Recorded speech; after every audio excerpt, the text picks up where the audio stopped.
사진 출처 청년 무직 현실의 상징적 장면 챗GPT 생성 대한민국 청년 70만 명이 현재 쉬었음으로 분류되고 있다. 고용시장에서 사실상 이탈한 이들은 통계청의 공식 실업자 수에도 포함되지 않는다. 이는 단순히 일자리를 찾지 않기 때문이라는 수치상의 이유로 설명되지만 그 이면에는 무시할 수 없는 사회 구조적 문제와 복합적인 개인적 상황이 존재한다. 쉬었음은 통계청이 노동력 조사에서 사용하는 분류로 구직 활동을 하지 않았고 향후 취업의 지도 밝히지 않은 사람들을 뜻한다. 2024년 기준이 범주에 해당하는 청년이 70만 명을 돌파했다. 이는 전체 청년층 인구 중 약 10명 중 1명에 해당하는 수치다.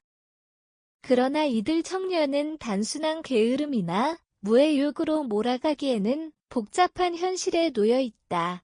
학자금 대출로 인한 빚 반복되는 취업 실패 단기 일자리의 불안정성 가파른 물가 상승과 주거 비용 부담 부모 세대와 다른 삶의 양식 등 수많은 사회적 요인이 이들을 노동시장 밖으로 밀어내고 있다. 특히 최근 몇 년 사이 번아웃 세대라는 신조어가 유행처럼 번지는 가운데 정신적 탈진을 호소하는 청년층이 급격히 늘었다. 일 아래 지보다 생존을 위한 휴식이 더 절실하다는 청년들의 목소리는 그동안 정책의 주변부로 밀려나 있었다. 일자리는 있으나 원하는 조건의 일자리가 부족하고 장기적인 커리어가 보장되지 않는 현실에서 청년들은 더 이상 일하는 것만이 답이라고 생각하지 않는다. 전문가들은 쉬었음 청년의 급증이 단순한 고용 통계를 넘어선 사회적 경고라고 입을 모은다. 경제의 근간이 되는 생산 가능 인구가 점점 줄어드는 가운데 가장 왕성하게 일할 수 있는 청년층이 고립되어 가고 있다는 것이다. 게다가 이들은 공식 실업률 통계에서 제외되기 때문에 정책 사각지대에 놓일 위험도 높다. 실제 청년 중 일부는 프리랜서 크리에이터 단기 계약직 등의 비정형 노동을 선택했지만 사회 시스템은 이들을 여전히 비정상으로 분류한다. 일의 의미가 바뀌었고 직장의 개념이 달라졌음에도 제도는 여전히 과거의 기준에 머물러 있는 것이다. 결국 이들 중 많은 수가 쉬었음이라는 애매한 이름아래 묶이게 된다. 한편 청년 당사자들 사이에서는 정부와 사회의 인식 전환을 촉구하는 목소리도 커지고 있다. 단순한 일자리 창출을 넘어 삶의 질을 보장하는 정책 정신건강과 연결된 사회의 안전망 그리고 다양한 노동 형태를 포용할 수 있는 유연한 제도의 필요성이 대두되고 있다.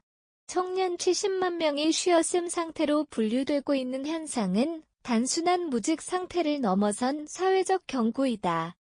복잡한 구조적 문제와 시대적 변화 속에서 청년들은 더 이상 일하지 않아서 문제가 아니라 일할 수 없는 구조에 놓여 있다. 이 현상을 진단하고 해결하기 위해서는 고용정책의 패러다임 전환과 함께 사회적 인식의 변화가 병행되어야 한다. 청년의 쉼을 문제로만 보지 않고 회복과 준비의 과정으로 인정할 수 있는 포용적 정책이 필요하다. 이를 통해 청년층의 노동시장 재진입 가능성을 높이고 더 나아가 사회 전반의 활력을 회복하는 계기를 마련할 수 있을 것이다. 쉬었음으로 분류된 청년 70만 명. 이는 단순한 숫자가 아니다. 우리의 미래이자 현재를 살아가는 이들이 사회의 관심 밖으로 밀려난 결과다.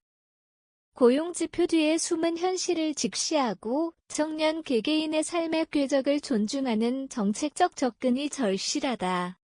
이제는 묻혀있던 청춘의 목소리를 듣고 일하는 기쁨과 쉬는 권리가 함께 공존할 수 있는 사회로 나아가야 한다.